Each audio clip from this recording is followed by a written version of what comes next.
Hello বন্ধুরা, আসসালামু আলাইকুম। আমি আকসার মাম্মা। আশা করি সবাই ভালো আছো।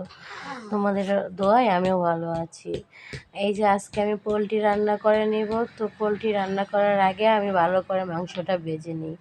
আর এখানে হচ্ছে আলু আর হচ্ছে কলিজা। কলিজা তো ভাজা যাবে না, এর জন্য আলুগুলোর সাথে রেখে দিয়েছি। আর মাংসটা দেখো আমি ভালো করে লাল লাল করে ভেজে নিয়েছি।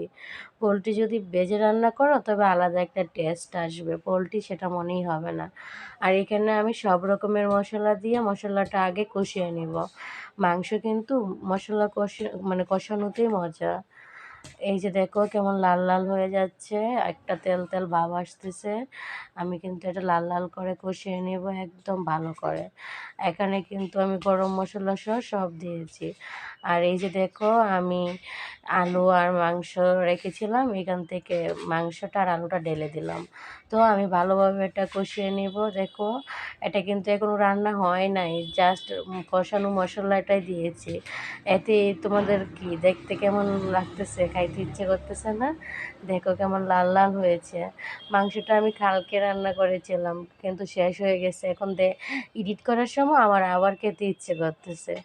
এই যে আমি পরিমাণ মতো ঝোল দিয়ে দিচ্ছি, এটা কিন্তু হয় নাই, এটা মাত্র ঝোল দেওয়া হচ্ছে। ঝোল দিয়ে কষানোর পরে আমি ঝোল দিয়ে দিচ্ছি।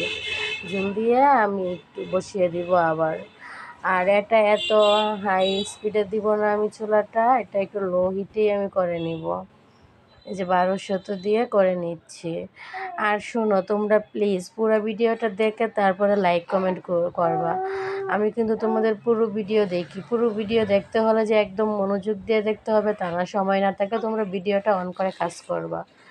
এই যে এটা হচ্ছে আমার মাংসটা হচ্ছে কষানোটা, ফাইনাল লুকটাও তোমরা দেখতে পাবা। ফাইনাল লুকটাও আমি দেখিয়ে দিব। আর পোলট্রি তোমরা অবশ্যই ভেজে রান্না করবা, তবে পোলট্রির যে একটা ভাব এটা কিন্তু আসে না। এই যে দেখো এটা ফাইনাল লুক। আমি কিন্তু এত ঝোল রাখি নাই। আর আলুর সাথে যতটুকু ঝোল মানায় ততটুকু